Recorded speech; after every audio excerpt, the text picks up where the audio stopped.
Morning. Come on in. Welcome to our Sunday, Advent Sunday of Faith.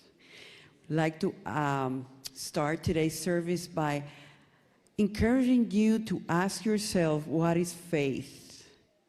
What is faith to you? To me, faith is belief and expectation. What am I expecting? What is my belief?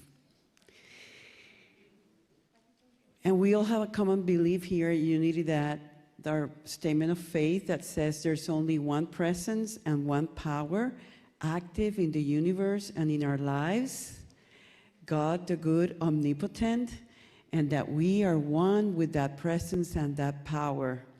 And as that becomes second nature to us, we get anchored on that Christ presence to be who we really are and make a difference in the world. Just like Patty Alexander has made a difference in our church by doing all these beautiful decorations.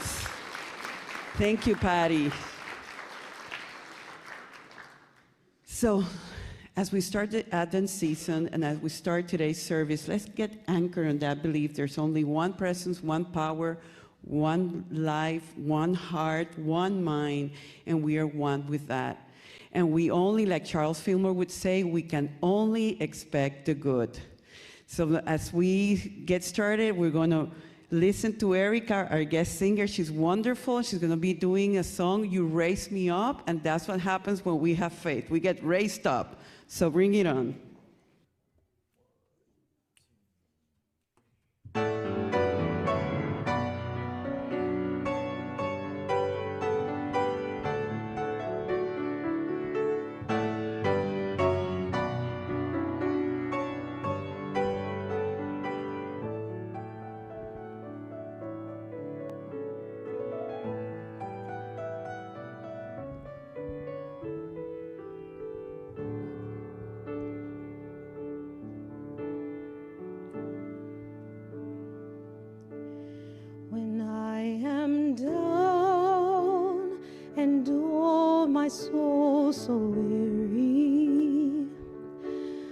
Troubles come and my heart burden be, that I am still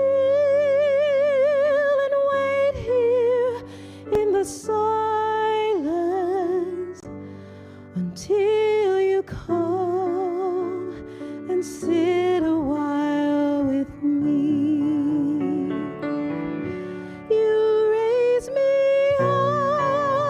So I can stand on mountains.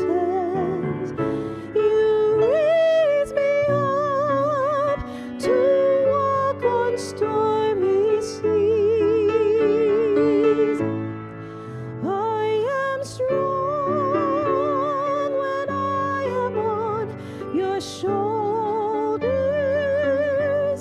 You raise me up to more than I can be. When I am down and also weary, when troubles come and my heart burdened be, then I am still and wait here in the silence until you come and sit a while with me. You raise me up so I can stand on mountains. You raise me up to walk on stormy seas. I am strong when I am on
Congratulations on that.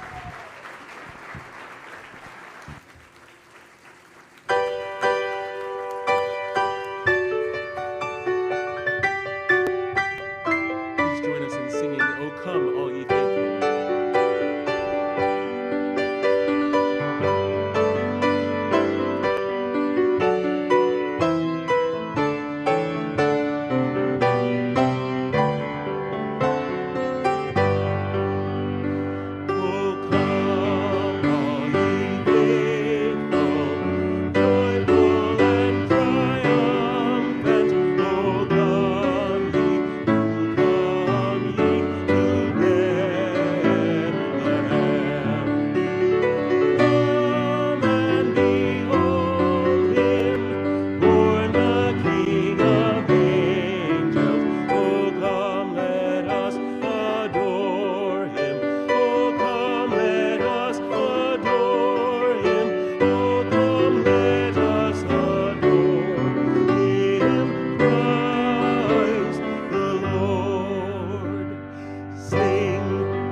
This opportunity to invite you all to "O Come, All Ye Faithful Unitics" to the Christmas concert on December 14th, Saturday at 5:30 p.m. It's going to be awesome, and you want to be there.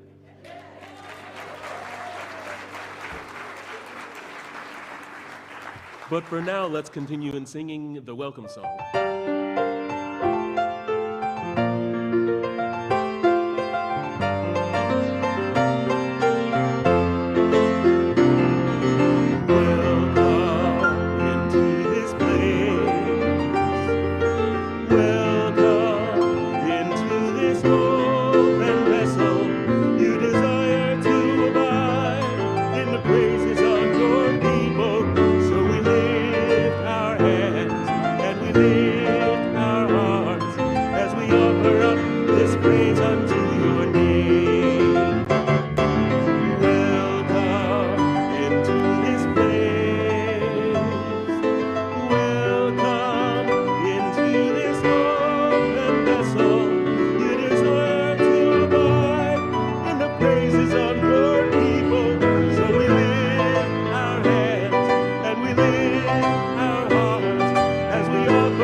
Spirits of Christ and the beautiful people all around you.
I want to welcome you officially to our 11 o'clock service. I love this Christmas spirit, don't you?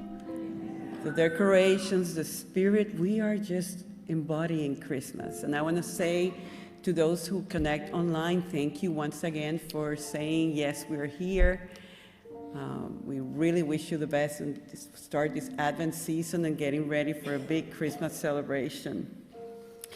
I do have some announcements like every week when I remind everybody that we put out this beautiful newsletter with lots of flyers. There's a lot of information here that you should check out, even though we do platform announcements. There are many times that we don't get to everything, but this is your best friend moving around this, navigating the system. First announcement, as you know, we just finished a exhibition in the fellowship hall, and some of the photographs there are for sale. This will be, all proceeds will go to the church, and the deadline is December 3rd. Another way of supporting the church is by buying an ad in the Christmas program, and the deadline is on December 3rd as well. Talking about art reception, there's a new art reception happening starting off on December 4th, this Wednesday, and we're going to have a reception, and this exhibition will be held through March 1st. This gives you an opportunity to know the artist, so it will be at 7 p.m. And then, oh my God, I'm so excited. You're coming, right? Yes. I want to dance with everybody here. Female, male, I don't care, but you come and you share with me this tradition. Not only will we get to share, eat, be merry together, but this is for a good cause. All proceeds, we hopefully will make a good profit on the event and send to the Dili Pro Bono Project, which is the organization that I worked with while I was in the border last September. So tickets are available, and any other questions you may have, come and talk to me. And then next day, this is a rental. As you may know, our church is available for the greater community, and it's another way of greatly supporting the church financially. These facilities are available for your wedding, for your birthday, for your anniversary party, for your graduation, retirement, you name it, your conference. And this particular person, Dr. Elizabeth Foley, she's renting the facility, and the next day, Saturday the 7th, from 10 to 4, there's going to be like a festival of face painting, intuitive readers, and so on. There's flyers out there, but I would love for you to come support those who are supporting us. And let's see, last but not least, as you know, we have a very active Unity in the Community team, and we belong to an organization called I Hear. It's a network of Wake County faith-based communities that work together to improve the circumstances of homeless. And this month, I Hear is choosing to donate to Oak City Cares by collecting washed clothes and towels. So the deadline for that is December 9th. More information, you can contact Carol Hessenflow. And then today we get to honor someone really wonderful and special from our community as Volunteer of the Month, and his name is Bill Holt. Where are you, Bill? There he is, come on up. And Barbara Holman, our volunteer coordinator. So I'm sure Barbara will bring more details, but I must say that he's the money man. He's been in our finance committee for a long time with all the good guys from that team. You're all good and smart and positive, right? You helped co-create this beautiful space. So anyways, thank you so much, Barbara. Most of the time when we have a Volunteer of the Month, you know what they do because you see them, they're visible. Bill works behind the scenes, and he's been doing it for 9 years.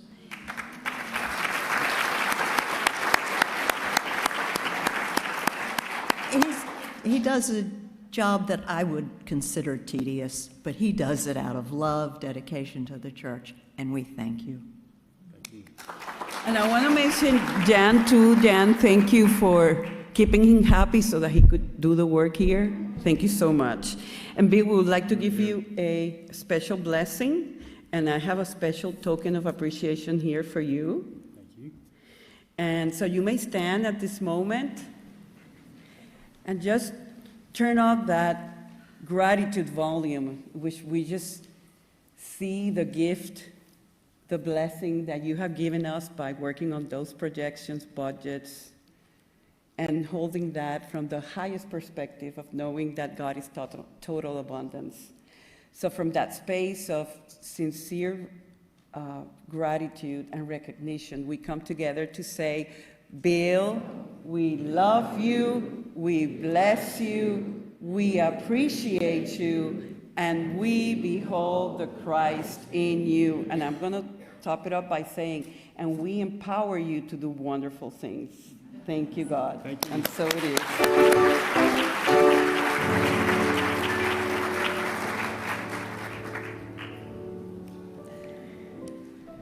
And now we're going to wind down a little. I want you to join me in a prayer as we prepare for our Advent reading, our prayer chaplain's prayer, and our meditation. So let us pray.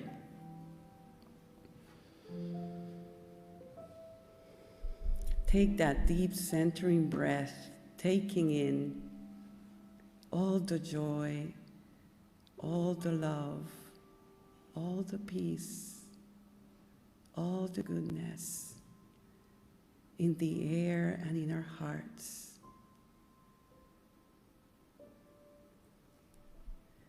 And connect with our deepest desires of your heart. Asking yourself, am I allowing? Am I aligning through faith, through that capacity to see beyond what had been possible for me in the past, but what my eyes can see today? I move beyond all of that to get centered in that Christ presence that I am, opening up to new possibilities in every area of my life, making my personal mantra for this day and for the rest of the season: all that is possible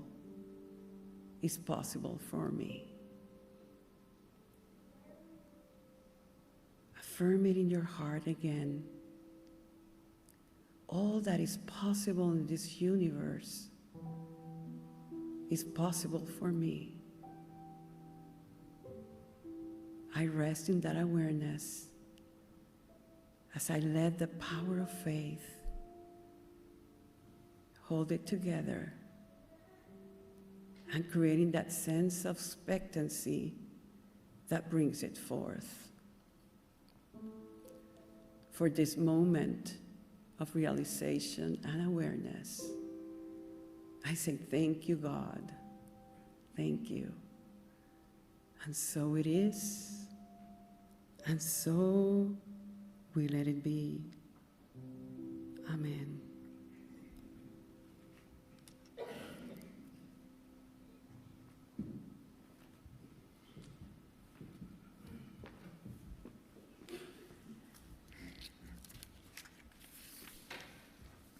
Good morning. We're the Gowers. My name is Sterling, and this is my husband, Dana. On this first Sunday in Advent, the Advent season is a time for increasing our capacity to experience the birth of the Christ light, or divine presence within us. This week, we call forth the spiritual attribute of faith and light the first candle. The same faith that was in the young Mary as she set out on her journey to Bethlehem is available to me. It is part of my spiritual inheritance, a very part of my being. Like Mary, I hold to my faith when the way is unclear. I release any worry, doubt, or fear and listen to the still small voice within. As I quiet my thoughts and become still, the answers come. Advent reminds us that there's always something coming into being, something in the process of arriving. When we choose to place our faith into positive possibilities and the inherent goodness within each of us, we expand our sense of wonder and awe. We are renewed by faith.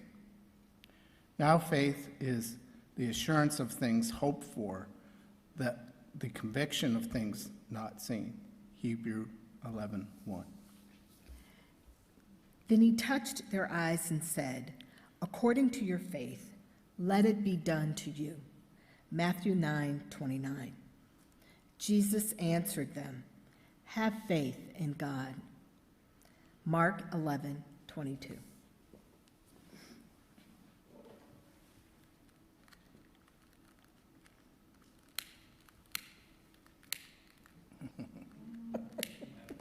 Have faith in the candle lighter.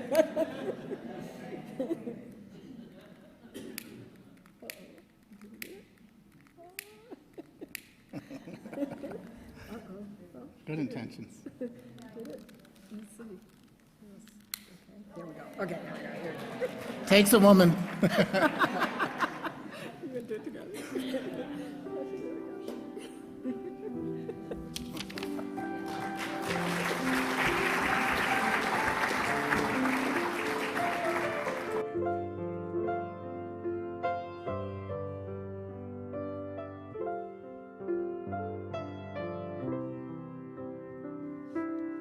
Surely the presence of the Lord is in this place. I can feel God's mighty power and God's grace. There's a holy hush around us. I see glory on each face. Surely the presence of the Lord is in this place. Let us pray. Taking a breath into our bodies past our beating hearts, let us experience being fully alive. Drawing a next breath into our emotional hearts, let us remember to feel life. And in this full living awareness, let us feel into our connection, the oneness that has been evoked so many times this morning. It is absolutely the presence that is here. At this time in our service every week, we faithfully turn our attention to these prayer requests that are written in this box, because they represent those who are close to us, dear to us, part of us. We are grateful for the heartfelt living each name in this box represents. And we are grateful for the invitation of those who wrote these intentions and placed them here, inviting us to join this living prayer embrace that we are. And we simply hold them.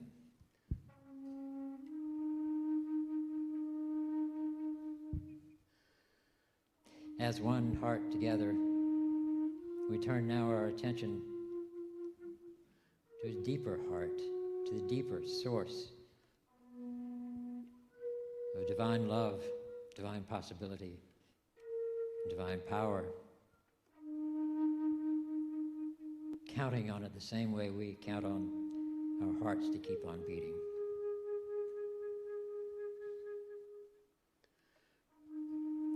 And we hold in the presence of the divine.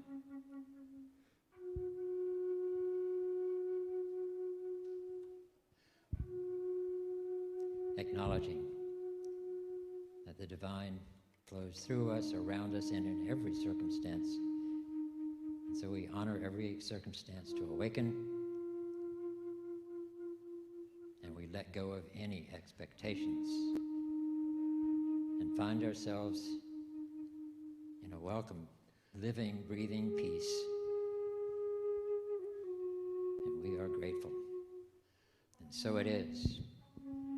Amen.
Let us settle into the chairs, become quiet.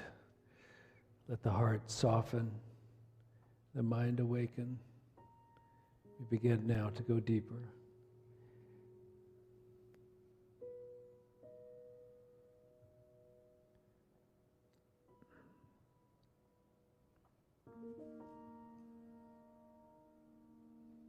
And as we go deeper, we'll begin with the breath. Letting the breath be the focus of attention for a few minutes, which brings the mind and the body into harmony and lets the mind quiet as it thinks about only one thing.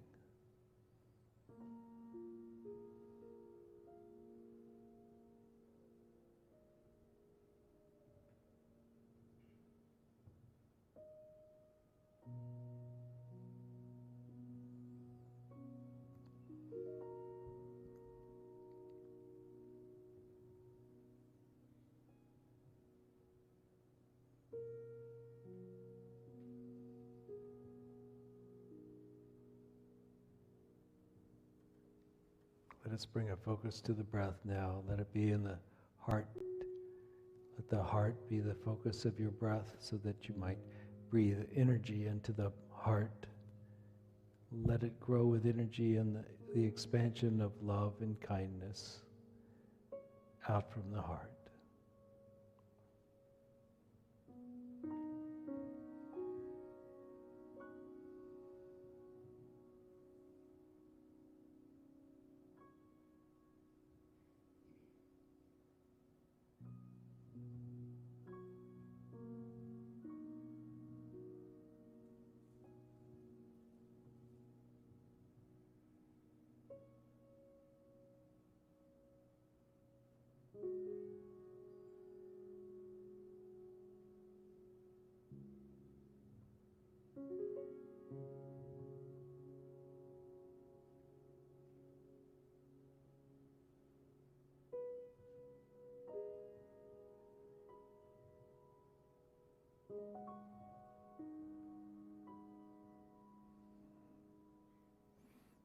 As we sit together, let us do a little practice of opening ourselves to the divine. Let us begin with the thought that we can open the top of the head and invite the presence of the divine to speak inner or infuse our thoughts with the highest and best. Imagine a download, an awakening, a gift from your higher self to yourself. Let us ask for what we want. To know, to feel, to be.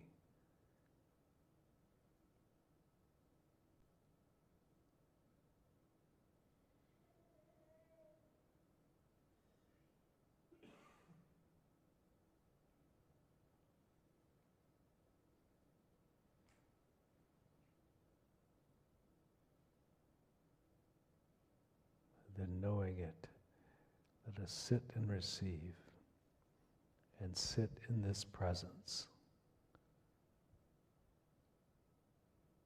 at one with the presence, at one with our heart,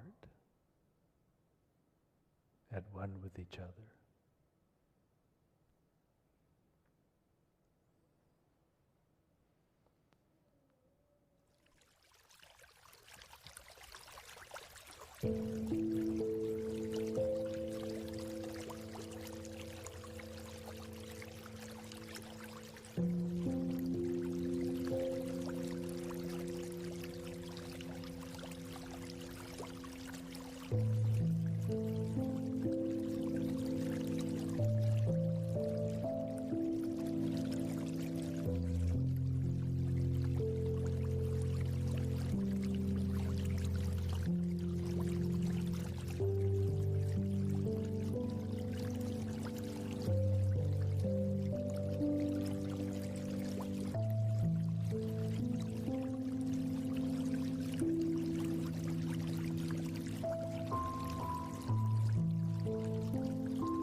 Today we're talking about faith, and faith is the first candle on the Advent wreath. It used to be called hope, but by convention, the word hope has become a little too brittle, I think, for the meaning that faith is in this context. And so we call it faith. So we would like to talk a little bit about faith. Now, faith is a word used in the New Testament quite a bit, faith and belief. And so I looked it up, and I looked it up according to Hebrew, according to Greek, and according to English.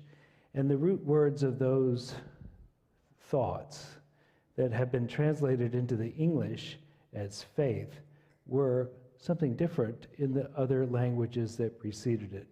Not exactly faith as we think of it. Faith, as I'm imagining that we're thinking about it today, is one that we believe in something, as in we believe something that can't be true, can't be proved, but that we believe it to be true. So there's an idea of belief, a kind of a leap of faith, that we take a stance. It's kind of like a theological stance. We take an attitude, we take a story that was told to us. We believe that versus not believing in it.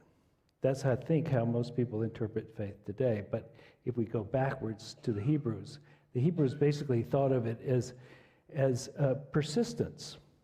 To be faithful was to be persistent, to continue to do good. Now, a nuance, I think, between the old-timey religion and the Christian, which was the new-timey religion, was essentially this emphasis in the old-timey religion on doing, that you did the right thing. It was more important that you did the right thing, not that you professed or believed the right thing. It was that you were a good moral person. So in the older Jewish tradition, it was not so much a belief in God, but a belief in the laws of God, the morality of God, doing what Yahweh, more specifically, what Yahweh had said to do. This was what you were supposed to do. This was faith. You were being persistent, faithful, continuous, strong, enduring in your actions of doing the right thing.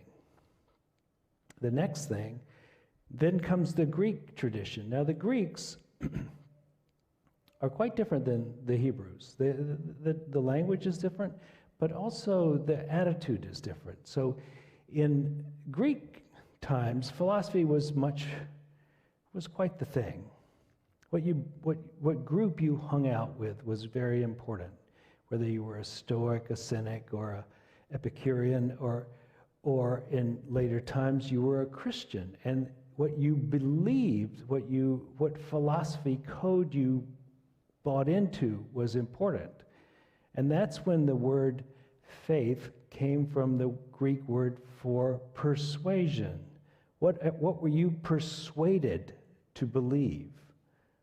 And that the persuasion in the Greek New Testament, this faith, was a gift from God. It wasn't something that you worked at so much as you were given. It was something that was a gift. And you could grow it, but it was your persuasion. You were persuaded to believe a certain way. Then we come to the English, and the English comes from essentially a word that starts with fidelity,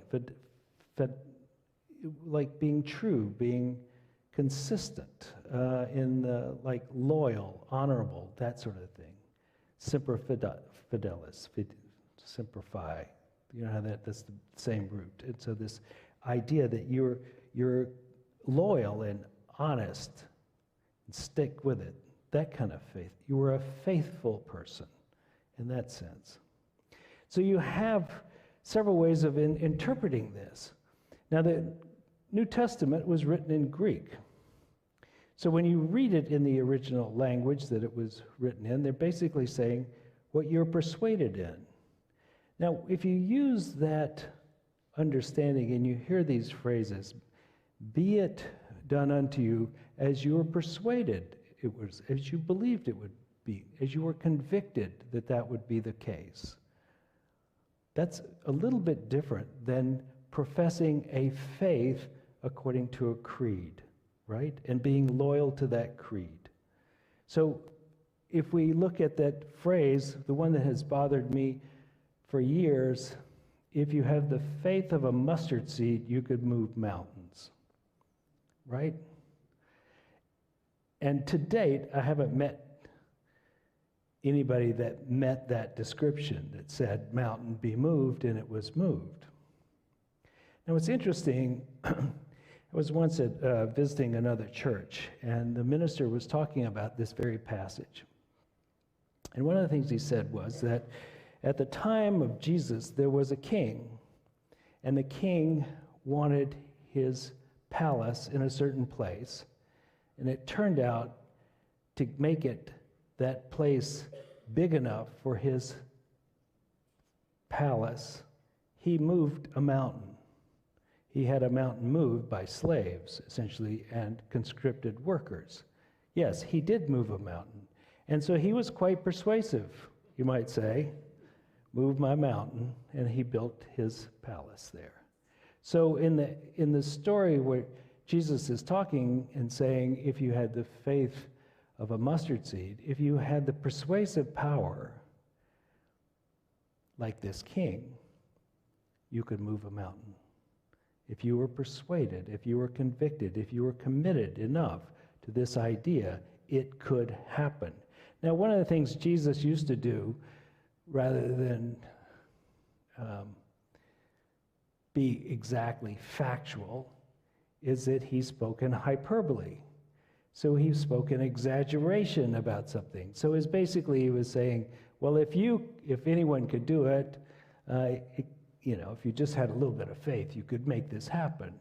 And it had happened in their region, in their lifetime. So it's an interesting statement.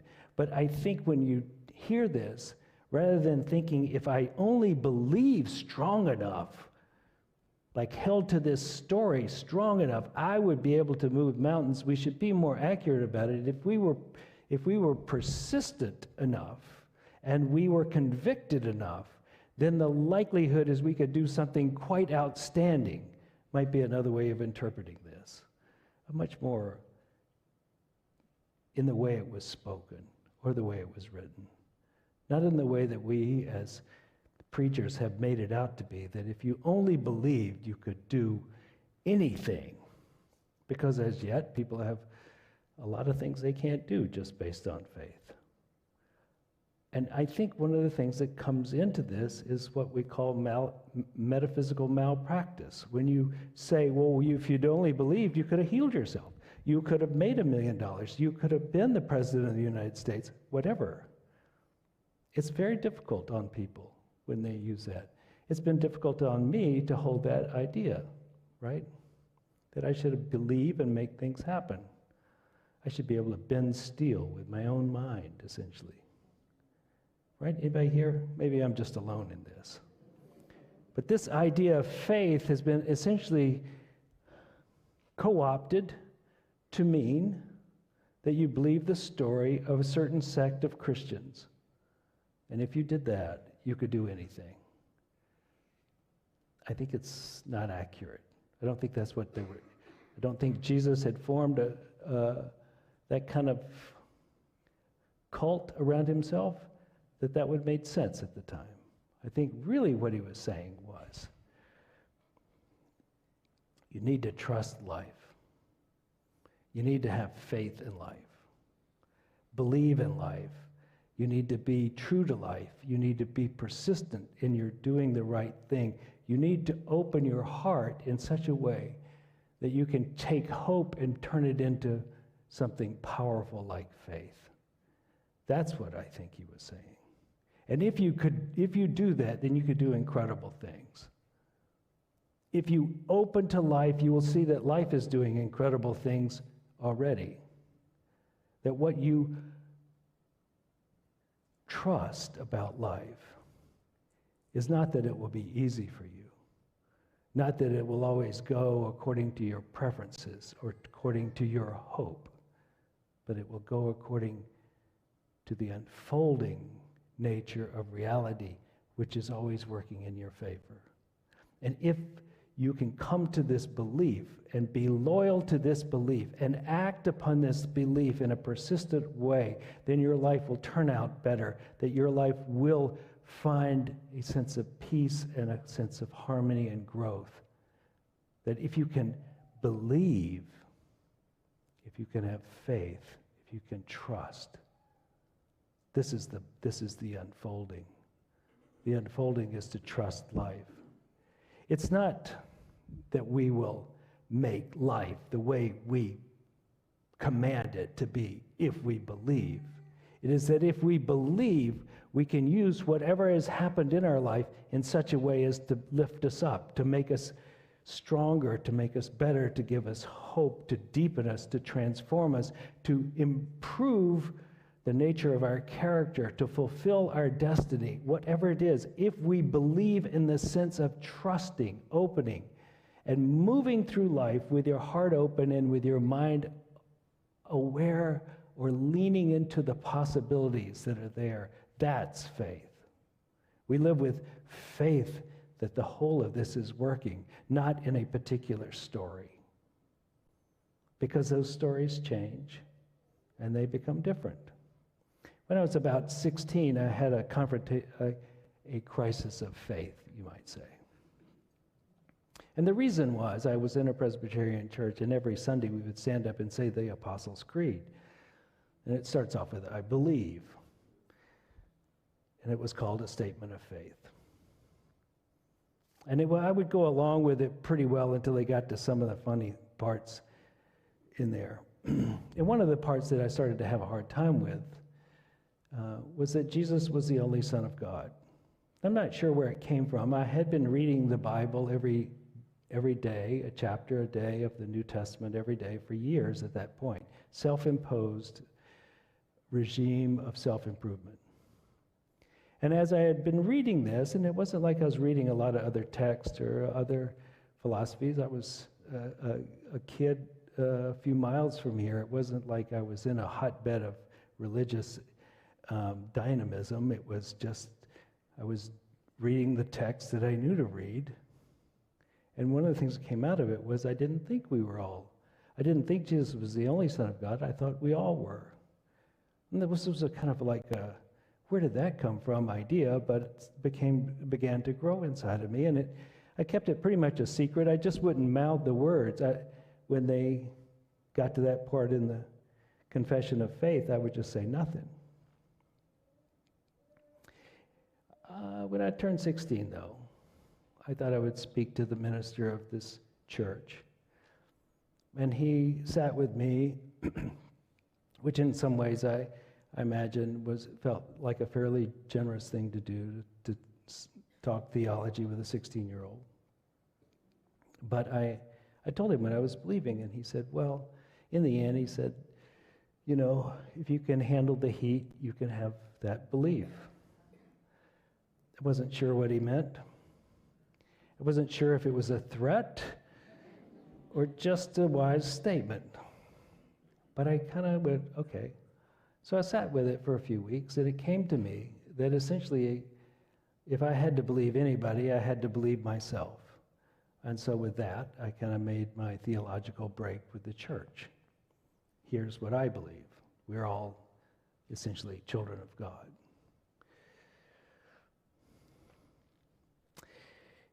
It took a while to unpack that, and I'm still in the process of trying to realize that. But I do think it is part of the reason I gave up on being a minister when I was about 17 years old.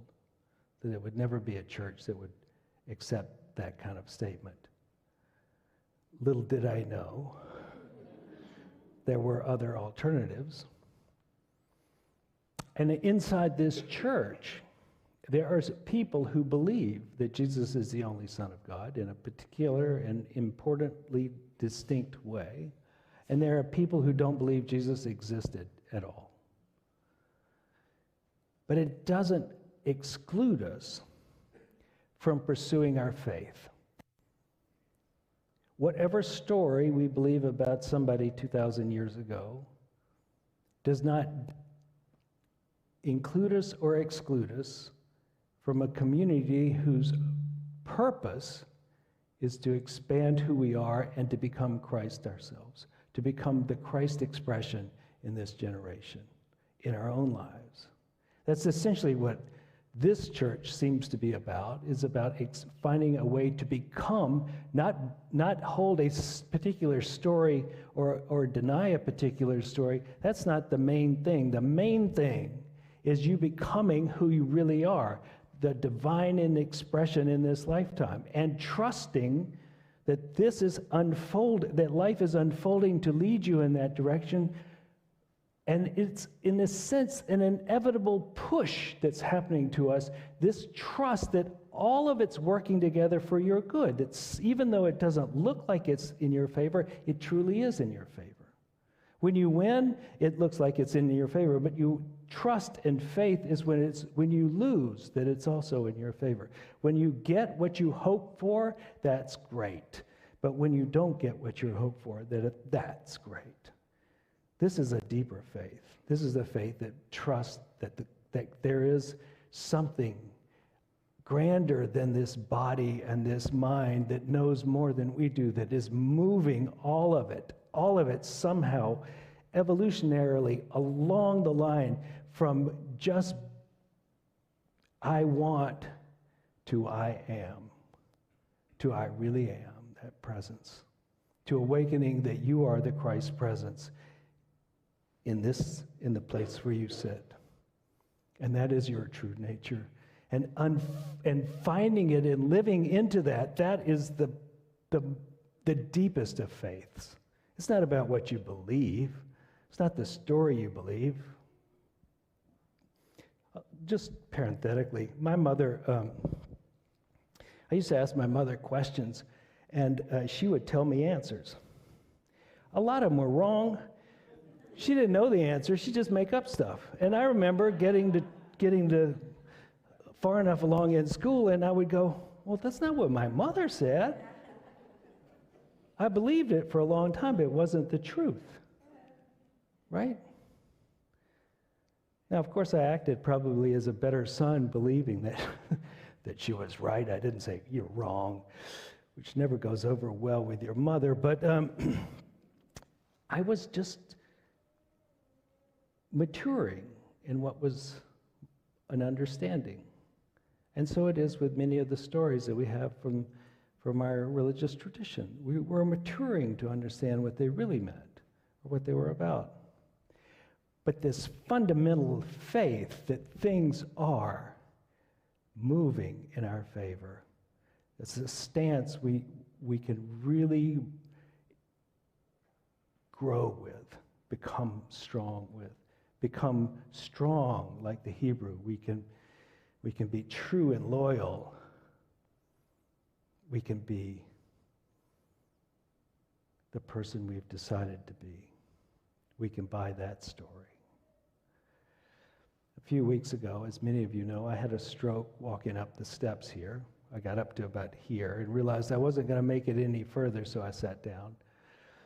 And I continued the meditation, but I was helped out by some people to get out the door because I was really losing my breakfast. And so I was whisked off to the airport, whisked off to the emergency room, and within about 24 hours, I was perfect. All symptoms were completely gone. I was back to being normal. One of the interesting things I noticed about this was that as I came up here, and I realized I couldn't walk right, which was the first time in my life, at least sober, that had ever happened. I could walk right. So I'm trying to be here, and I'm ending up over here. And so I sit down, and I don't really care. I mean, it's like, okay, sitting down, feeling nauseous, but I think I can get through this. Never did fear come into that. I mean, never. It didn't on the way to the hospital. When the doctor was saying whatever he or she was saying, fear never came into it. And I've been like, what? How is that? I mean, I'm not like it's not like fear never comes into my life. How come it didn't happen here when I could have been afraid of being embarrassed or something terrible was happening to me? And I realized, I think this is why it didn't bother me, why it was okay. It was essentially every time I sit in this chair on a Sunday morning, and I have done it for 1,000 times, just before the talk, I ask that you speak through me. I ask, semi-command, beg, plead, depending on how I'm doing that day. I call it in. And it's a surrender moment for me of acceptance of that. Something is going to be with me in this, with this body and mind. Something's going to be with this body and mind that is not just of this body and mind, but is of something greater. And that it will come in and help make this work. And I don't do it everywhere in my life, but I do it every single time here. And so when I'm in that state of let it be, essentially, I need you, surrender and desire of being guided and led and all of that. As I'm in that state, anything can happen and it will be okay. That's when it's going to be okay with me no matter what happens. And so I'm walking up here and I can't make it up the steps, but it's okay, I don't know. I'm not in this fearful, all about me state, right? The opposite of faith. This fearful that I can or cannot do it and it's up to me wasn't the state that I'm in when I leave the chair to come up here. Now, if we could do that in the rest of our lives, then you could have anything happen to you and you could go, okay. Even if you're afraid, there'll be an underlying current that says, okay, it's bound to be working in my favor, right? Because I've called it in, I've surrendered, I've agreed to be that vessel for the presence, to be an expression of the presence and not just be about me, and that will be the case. And you will live in a state of grace because you won't be believing your fear. And with that, your heart can open. You could be smarter. You could be more persistent. You could be more honest. You could have wisdom that you didn't know you had. You could be more connected. All of that can happen when we cease to contract into this small self and open and receive the whole of who you are, or more of it. Now that's what I think faith is when we're doing the Advent, where we're moving toward the Christ awakening inside of each of us, the Christ presence. That is the beginning, part of the beginning of the journey, is to go, I trust. All things are working for me.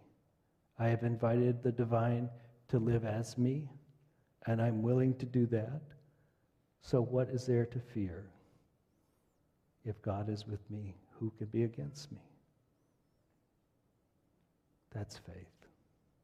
Let us pray.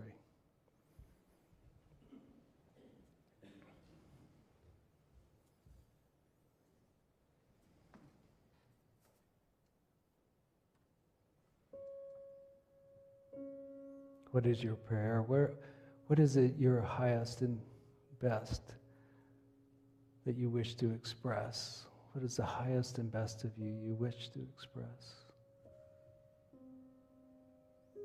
Call on the divine to live through you and as you.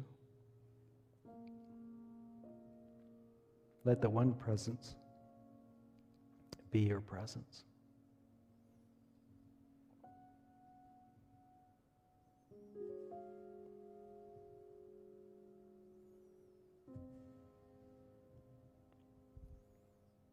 Let the one presence co-create with you your heart's desire, or at least what's next. Let yourself unfold, not just as a body and a mind, but as that presence. And trust that everything that is coming into your life can be worked together for good.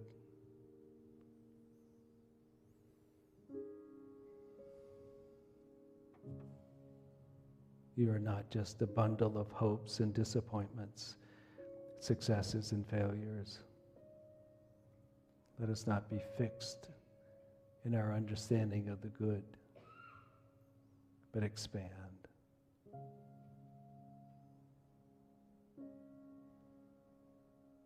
See the possibilities. Trust. And do the next right thing.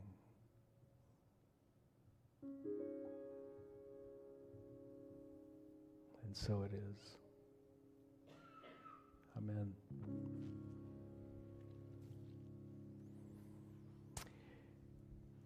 A few things I just want to go over very quickly. There's a book sale out in the fellowship hall. Pick up a book, leave a donation if you wish. These books were given to us, and we're giving them back. And so if you want to make a contribution, great. Also, usually we wear your ears out telling you that we have a Christmas concert coming, and we have done very few announcements. We're expecting you to go get your ticket today, like Tim said. So, please do it. Please get your ticket so we'll be ready for you. And lastly, I want to say that we have a leadership selection ministry, which basically picks the next board members. And if you are interested in being on that committee, speak to Reuben Schuler. Is Reuben in the room? Is he? There he is. Reuben will talk to you about what it requires to be on there. And it is a very important job because we've done away with voting directly for the board members, and this committee actually chooses it. You'll be voted in, or we hope we have a large slate of candidates for it, but you'll be voted in by the congregation and then make that selection of the board members. It's a way of diminishing the rejection factor that we used to have going on. And I just want to say that y'all have been very generous this month, or last month, the month of November.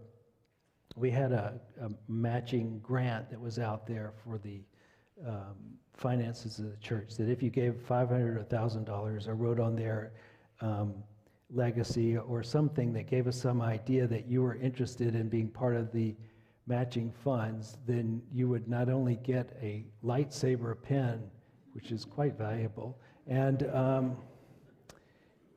but your gift would be matched by someone else. We were doing it through the month of November, but we also had one more gift come in as a matching grant. So we extended it through today, and hope if you were thinking about doing that, you will get all the benefits of giving today.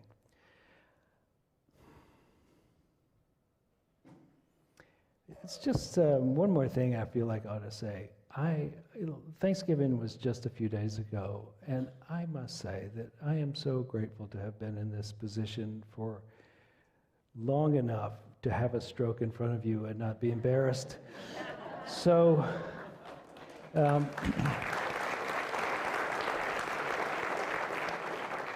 it has been my home through many changes, and I have felt such kindness, and I am so proud of you as a group and so loved and accepted in my heart by you that I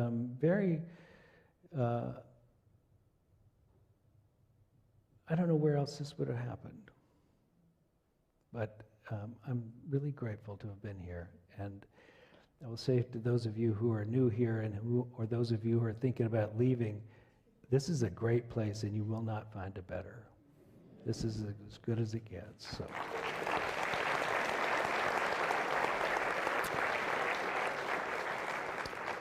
Okay, let's bless our gifts. We'll say these words together. Let them into your heart. And before we do, thank you for singing. Yeah. Together, divine love as me blesses and multiplies all that I am, all that I have, all that I give, and all that I receive. Greetings to each of you. I feel so honored and blessed to be able to be here today and to share the gift of music. And many of you have come up to me both in this service and the 9 o'clock service and asked where I came from. And I just wanted to say that I was born here, raised in Arizona, and I went to my first Unity service when I was 11. And I'm 43, so it's been a long time ago that I was introduced to Unity, Unity of Phoenix. And then I came back here to go to Meredith, and I started attending the Unity Church of Cary when that was still in existence, and I would go there and sing for them.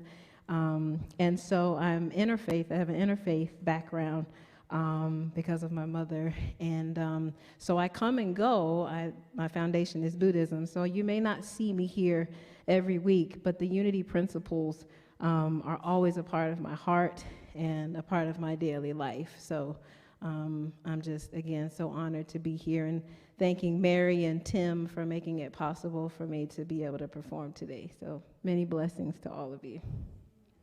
Thank you.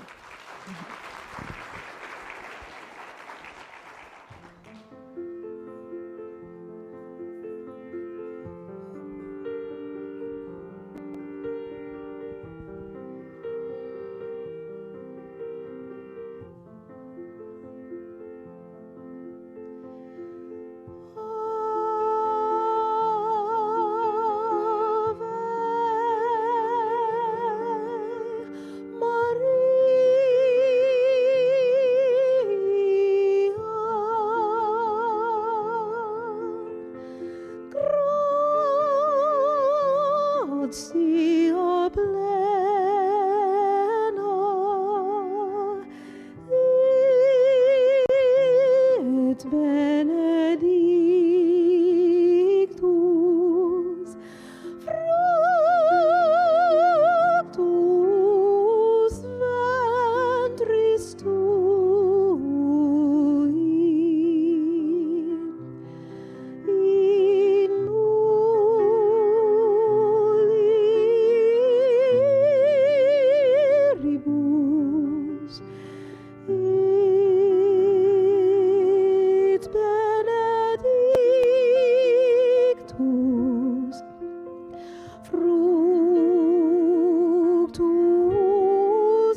Good afternoon, everyone.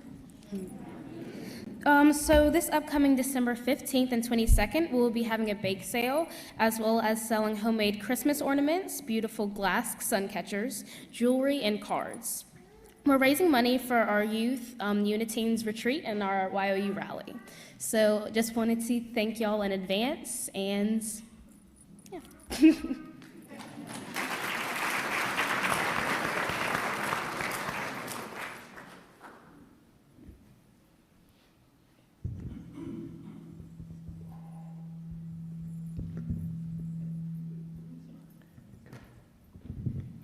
Hello, Rolly. Hello. So nice to be here this morning. We've played with some things with the children this morning, and we want to show you what we learned in such a very, very short time. They're so good. So if I could have my snow people over here. Snow people. And if I could have my up on the rooftops over here. And front and center, the girls. Front and center, the girls. Now, you are up on the rooftop? You want to go over there? All right. So it might work better if we can stand up. Okay.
Thank you, Mrs. Claus. We are blessed to have a powerful youth program in large part because of Janice Falcon, who stands there. And without stealing any thunder from Jesus, we want to wish her a happy birthday. So let's sing happy birthday.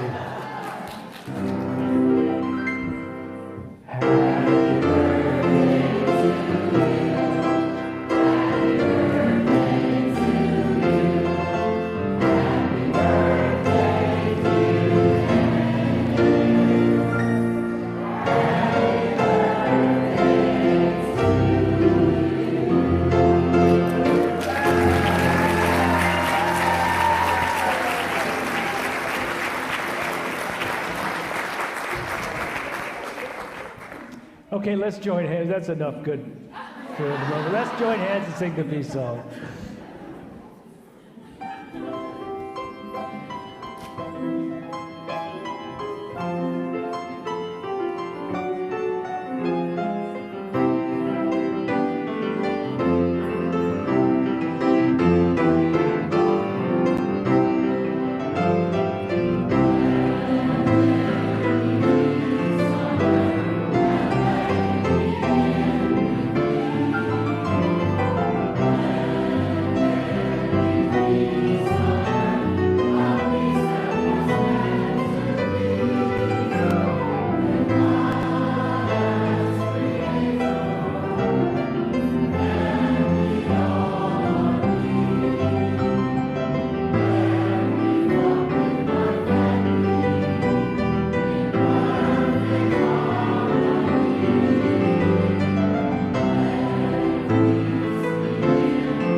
light of God surrounds us.